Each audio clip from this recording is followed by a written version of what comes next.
All right, I want to talk to you guys about improving the user experience.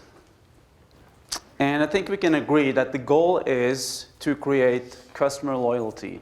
Now, a happy customer is a returning customer, and great product experience fuels customer loyalty.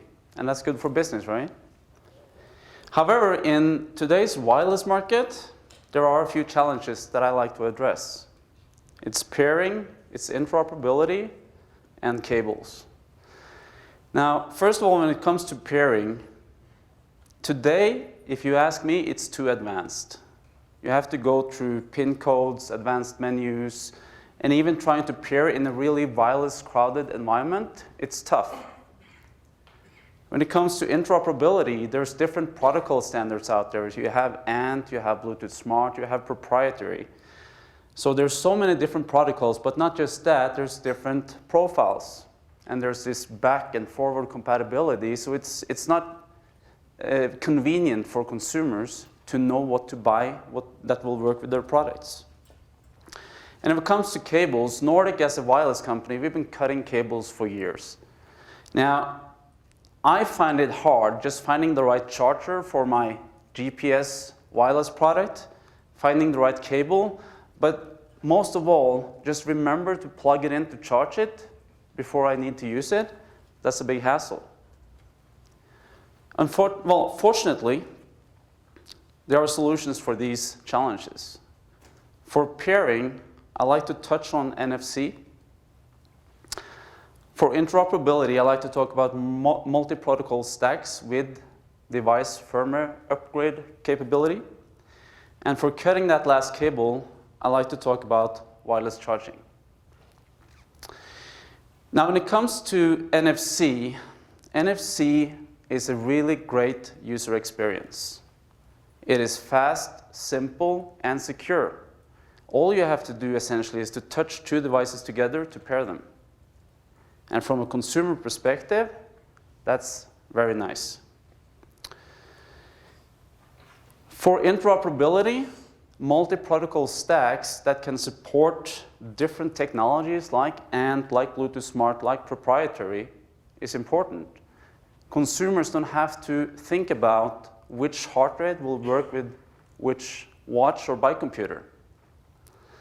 And when it comes to device firmware upgrade, I think it's essential because if you look at what we expect from our mobile phones or tablets or PCs today, we expect them to be upgraded with the latest firmware and with bug fixes. Why would you expect anything less from your expensive GPS bike computer or smartwatch? So just being able to have protocol updates, new profiles, new features, and bug fixes on your product, that's important to the consumer. And when we talk about cutting that last cable, wireless charging is just charging made so much easier. It's clutter-free, and because there are no cables, it's really user-friendly. You just put the product on a charging pad, and it's done. And because there are no connectors, it's easier for you as manufacturers to waterproof the product. And that goes down to reliability of your product again. When it comes to wireless charging, one of the standards that's really making it well in the market space today is A4WP, or resonance. Now, this is wireless charging made even easier. And this has superior charging range through the fact that not only does it support the charging of low power to high power devices from wearables to computers, but also through different materials. So you can imagine hiding a charging pad underneath your bedstand table, and you can put your phone and your watch and whatnot down and charge it on the table while you sleep. And the beauty of the A4WP as well is that you can charge multiple devices on a single charging pad. And it's ready for the real world in the sense that if you had it on your coffee table and you were to throw down your keys in your wallet and whatnot, it's not going to affect the charging pad or the other way around. And this comes down to the fact that it's using the Bluetooth Smart technology to actually control the charging and the power in the charging scenario. Now, I wouldn't be a true sales guy if I didn't have a sales pitch. So the one device that will make all this possible is our latest platform, the nRF52. Now the nRF52 is inheriting all the great things about the 51. It inherits that multi-protocol support. It inherits the software architecture. It inherits that flexibility that we have with the SoC, the system on chip solution. But it's a massive leap forward in performance. And it's also barrier breaking when it comes to power efficiency, and it's pushing that envelope on what's possible on a single chip solution. And I'll go into more details. First of all, this device was architected for speed. Through everything from the brand new high performance radio to the ARM Cortex M4 with floating point clocked at 64 megahertz, embedded flash, multi-segment RAM, and ECDMA. Now the multi-segment RAM is essentially RAM segments that has its own slave bus that can be communicated from different peripherals without waking up the MCU. This device is built in a cutting-edge technology process from our long-standing partner TSMC. It's a 55 nanometer ultra-low power embedded flash process. Now, if you compare that to the 180 nanometer process we have the 51 in, this is like light years ahead. It enables us then to get a lot more performance out of the chip, yet at the same time have lower power consumption. But it also makes us able to cram more flash, more RAM, more features and functionality into that chip, and again make it even smaller. And the 52 is delivering record-breaking performance. We have minus 96 dB of sensitivity and true plus 4 dB output power. It gives us 100 dB link budget. Essentially, that's 5 dB better than the 51 series, which is close to double the range. It's running at 215 core mark. Now, core mark is an industry standard for generic compute power.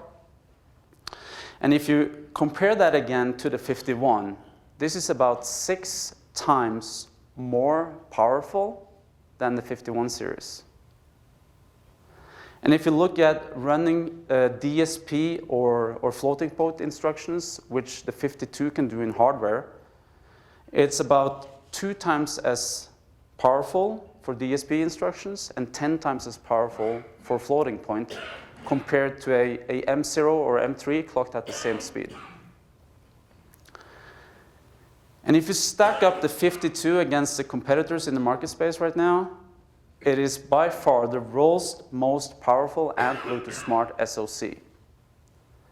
If you look at competitor A here, they're close to us on generic compute power. However, once you start running DSP, we are twice as good. If you look at floating point, we are 10 times better. If you look at competitor B, we're about 50% better when it comes to generic compute power. We're 3 times as good on DSP and 14 times as good on floating point. Competitor C, we're about 60% better across the board. So, this is the most powerful and Bluetooth Smart SoC in the market today. But we didn't just architect this guy for speed, it's also architected for power efficiency. So we've done that through looking at active currents, sleep currents, as well as processor offload and automatic power management. And let's look at that more in detail. So first, active currents. This is running at 5.5 milliamps RxTX peak currents. The controller is at 38 microamps per megahertz. And again, looking at the 51 series, this is about 1/5 of the power compared to the 51 series. But microamps per megahertz is not a good benchmark. A better benchmark is core mark per milliamp, because microamps per megahertz doesn't take into account that the M4 can do more per megahertz than an M0 or an 8-bit controller. So with core mark per milliamp, it basically says how much compute power you can get out of the processor for every milliamp you put in. And the 52 is at 90. And if you look at running DSP and floating point compared to an M0 or M3, this is using half the current for DSP and 1/10 for floating point. And again, if you stack it up against the competitors in the market space and look at the core mark per milliamp, if you look at competitor A here, they're at 64. Essentially, we are 40% more power efficient for generic compute power. We're 3 times better on DSP, 14 times better on floating point. For competitor B here, we're 60% more power efficient across the board. For competitor C, we are 2 times more power efficient on generic compute power, 3 times on DSP, 20 times on floating point. So not only is the 52 the most powerful and Bluetooth Smart SoC in the market space, it is also the most power efficient. So the radio combines the ultra low power with the high performance. And if you stack it up to similar performance devices, we're up to 30% lower in power consumption. If you stack it up against devices that has similar current consumption, we have up to 8 dB higher link budget.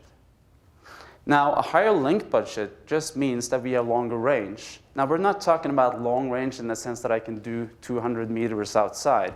Long range to us means you will have a robust, reliable link in a difficult, crowded, wireless environment. And this may not be something that everybody thinks about, but radio performance will save you power. So with the 100 dB link budget, with best-in-class coexistence performance, we have reduced retransmits and reduced disconnects, which again reduces our average power consumption. Now, when you look at going down in topology like we've done from 180 nanometers to 55, cramming more performance into the chip, it's not given that sleep currents will also go down. Rather the opposite. However, our engineers said, we're going to do it. And they've done it. Essentially, the 52 has 50% lower sleep currents than the 51 series. So we are at 0.4 microamps in off mode. We're at 1.2 in idle, 1.6 in idle with RTC. And we have per 4K RAM retention, 40 nanoamps. Now, we have extremely low power consumption on the active currents. We have low power consumption on the sleep currents.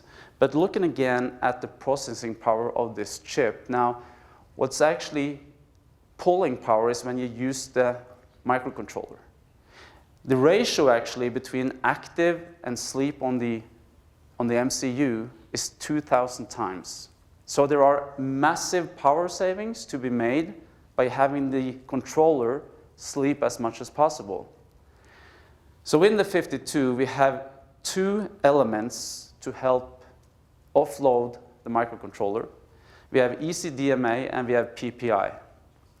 Now ECDMA, the direct memory access, essentially it's put into it's in all the peripherals of the device, meaning that any peripheral in the device can shuffle data in and out of the RAM without having to wake up the microcontroller.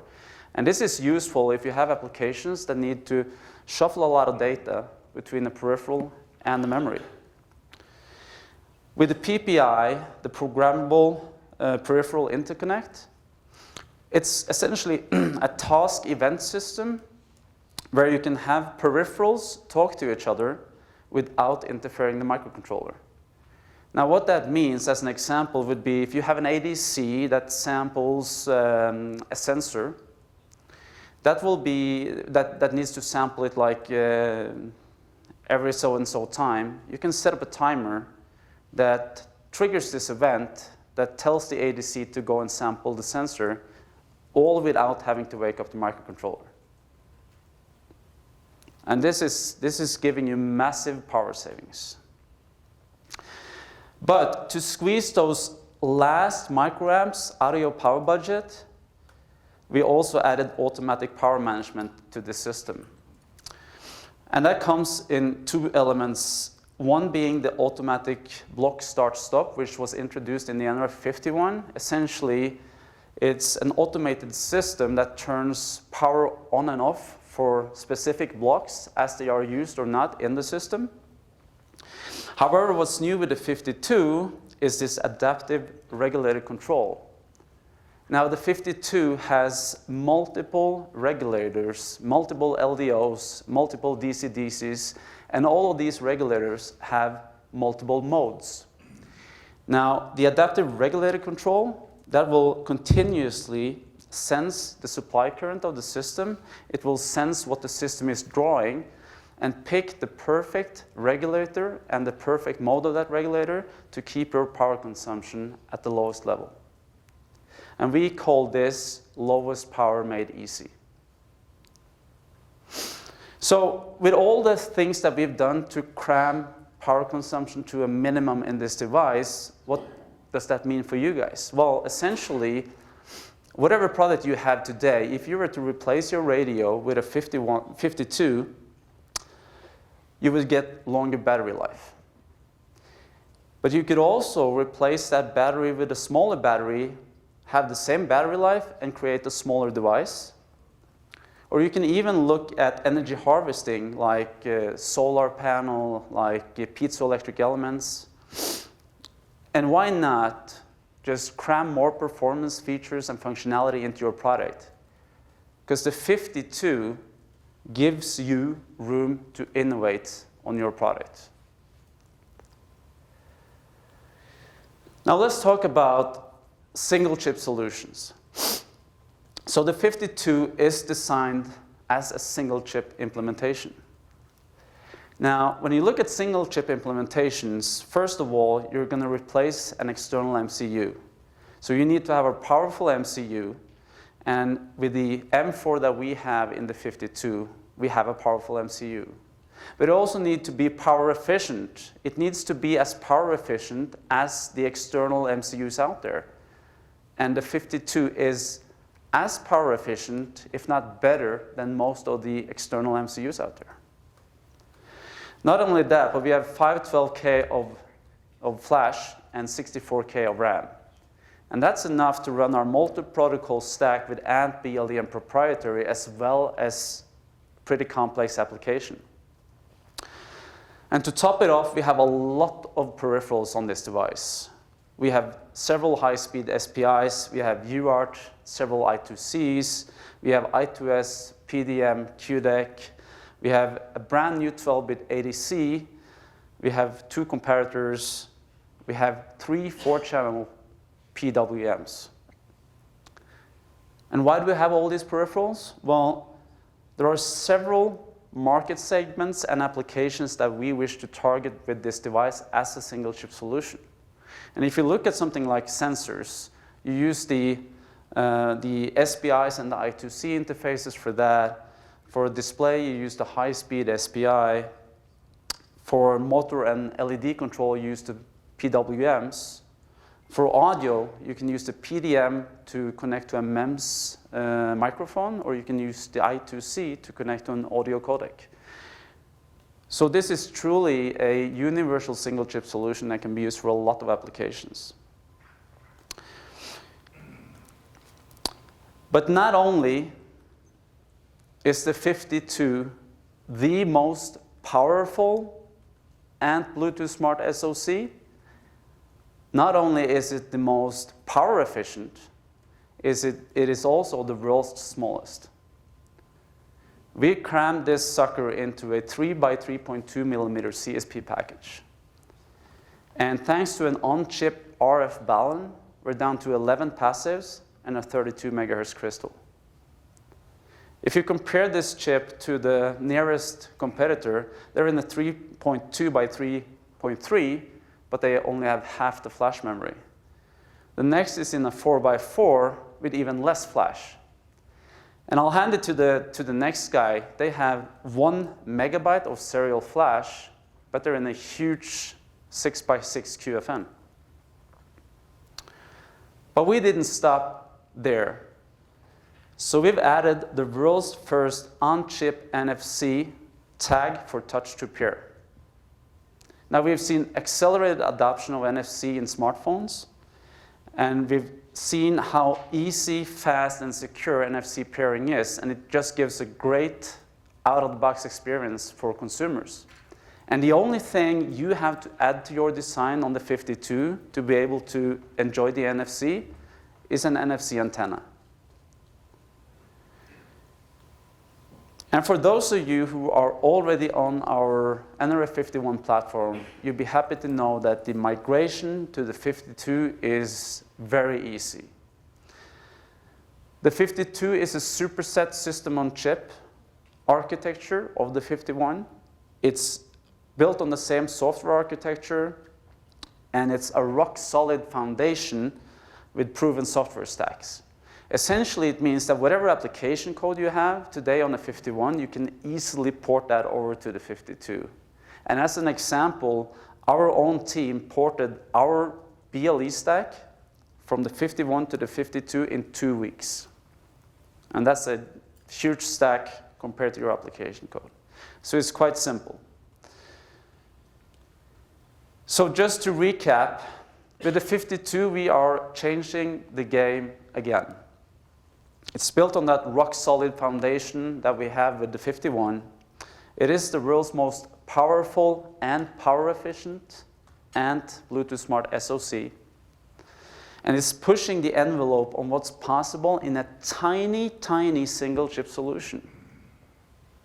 And it's incorporating those great features like NFC for touch-to-pair, the multi-protocol stack support for interoperability, and the wireless charging over BLE for cutting that last cable. And the 52 will save you size, power, and cost in your next product. And it's available today. So you can start development on the 52 platform today. It will be going to production early next year. And if you stick around for later today, our tech guys will have a great introduction to the 52 on the technical level. But I also invite you all to check out our tech tour that starts in the US just in a few days. So if you have a chance, go to our website and sign on for that, and you get your hands dirty with the 52. Thank you.